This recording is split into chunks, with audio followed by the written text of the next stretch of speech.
How to log in to HDFC Bank Netbanking account online. Hello everyone, I am Bishakha and welcome to our channel Create, Login and Delete.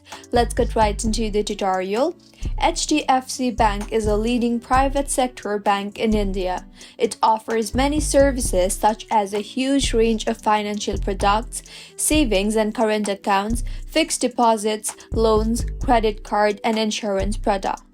In order to log into HDFC Bank, open your preferred browser and in the search bar, search for www.hdfcbank.com. You will be led to the official webpage of HDFC Bank. You will now see the login drop-down there. Tap on that and then tap on the net banking option.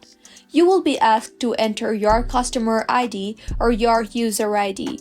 So go ahead and enter that and then tap on the continue button. You can also tap on the forgot customer ID option if you have forgotten your customer ID. Follow the prompt shown in the screen and your customer ID will be recovered. In the next interface that you will be led to, you will be asked to enter your password or the IPIN. So go ahead and enter your password or your IPIN. Here too, if you have forgotten your password, then you will be able to reset your password by tapping on the forgot password option or the IPIN option. Simply follow the procedure shown on the screen and your password will be recovered. Once done, tap on the login button, and with this you have successfully logged yourself into HDFC Bank net banking account. If you find this tutorial helpful, do subscribe to our channel. Thank you for staying with us until the end.